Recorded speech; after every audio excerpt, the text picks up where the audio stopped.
우리는 인생을 살면서 결코 벗을 수 없는 쉽지 않은 주제들이 있습니다. 바로 상처, 그리고 두려움, 아픔이겠죠. 우리 인생을 살아가면서 아마 우리 인생의 이야기들은 상처와 아픔과 두려움의 연속일지도 모르겠습니다. 성경의 많은 인물들, 우리 믿음의 선배님들을 보면 그들의 삶이 항상 행복했고 순탄했던 것만은 아니었습니다. 우리가 계속해서 살펴보고 있는 아브라함 가문, 이삭, 야곱, 요셉의 일생을 통해서도 그들에게 공통점으로 발견되어지는 것이 있다면 바로 상처와 두려움과 아픔이었습니다. 그런 관점으로 볼 때에 언약의 여정을 걷고 있는 저와 여러분이 힘겹게 느끼고 있는 상처, 우리를 무겁게만 하는 두려움, 그리고 나를 아프게 하는 그 아픔이 있다는 것은 결코 잘못된 길을 가고 있다는 것만은 이야기하는 것이 아닐 수 있습니다. 오늘 우리가 가지고 있는, 내가 가지고 있는 상처와 내가 무거워하는 피하고 싶은 두려움과 또 나만이 가지고 있는 아픔을 오늘 우리가 주신 강단 말씀에서는 뭐라고 우리에게 말씀하시는지 하나님과 깊은 소통하는 의미 있고 특별한 날이 되었으면 좋겠습니다. 상처가 되지 않을 수 있는 비밀이 있습니다. 두려움이 되지 않을 수 있는 이유가 있습니다. 아픔이 더 이상 아픔으로 자리 남지 않을 수 있는 비결이 있습니다. 바로 이 모든 것이 하나님이 하셨다라고 고백이 되어진다면 그것은 저와 여러분에게 더 이상 상처도 아픔도 두려움도 되지 않을 거라고 생각합니다. 첫 번째입니다. 상처에서 벗어나는 비밀이 있습니다. 야곱에게는 가장 소중했던 그것이 있었습니다. 바로 사랑하는 아내 라헬에게서 얻은 첫 번째 아들 요셉이죠. 또한 야곱에게서는 포기할 수 없었던 그것이 있었습니다. 20여 년 전에 잃어버렸던 그 요셉을 대체했던, 야곱을 집착할 수밖에 없었던 막내 아들 베냐민이 그것이었습니다.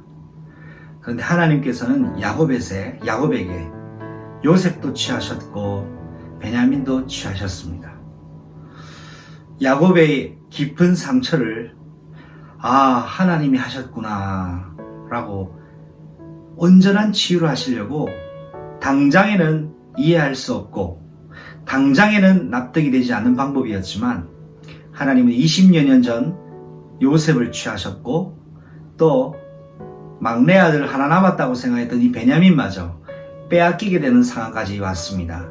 그런데 그 일은 야곱을 괴롭히기 위한 하나님의 계획이 아닌 야곱을 온전한 믿음의 사람으로 세우시기 위한 하나님의 특별한 사랑이었습니다. 두 번째입니다. 두려움에서 벗어나는 비밀이 있습니다. 형들이 가장 싫어했던 그것이 있었죠. 바로 요셉이 꿈을 가지고 있었던 것과 요셉의 꿈 이야기였습니다. 형들이 자신들의 힘으로 없애려 했던 그것이 있었습니다. 요셉을 없애버리면 그 지긋지긋한 요셉의 허무맹랑한 꿈 이야기도 듣지 않을 수 있을까라고 판단한 것입니다. 그래서 요셉을 없애기로 뜻을 모읍니다.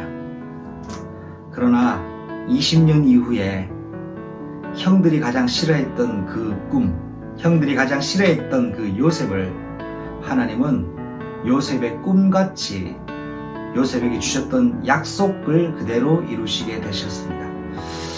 하나님께서 형들을 굴복시키셨던 그것은 바로 요셉에게 주셨던 하나님의 언약이죠.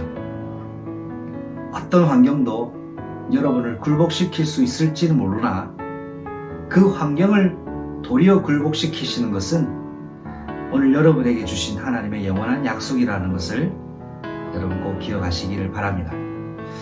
마지막 세 번째입니다. 아픔에서 벗어나는 비밀이 있습니다.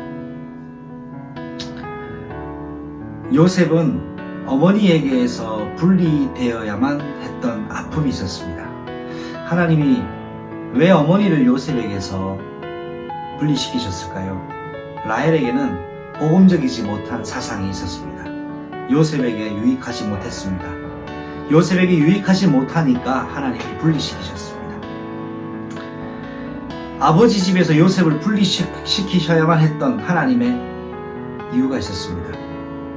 아버지 집에 있을 때는 야곱이 또는 요셉이 아버지만을 집착하게 되고 또 아들에게만 집착하기 때문에 하나님은 이 둘을 온전한 사람으로 세우시기 위하여 분리시키시는 일을 진행하셨습니다.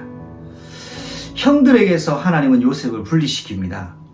형들에게 전혀 언약 붙잡지 못하 있는 육신적인 것에 매달려 있는 그들에게 배울 것이 없었기 때문이죠. 분리시키셨습니다.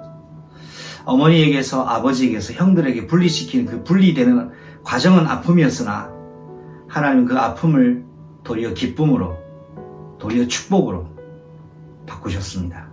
여러분에게 있는 그 지금의 아픔이 하나님이 하셨다라는 것에 믿음 고백되어진다면 더 이상 아픔으로 주장되지 않을 것입니다. 항상 여러분의 인생 속에 오늘도 내 상처와 내 두려움과 내 아픔에 묶여지 계시지 마시고 오늘 고백하시기 바랍니다. 아, 하나님이 하셨구나. 하나님이 하실 것이구나. 하나님이 끝까지 나를 당신의 뜻으로 세우실 것이겠구나. 고백하는 최고의 날 되시기를 예수님의 이름으로 축복합니다.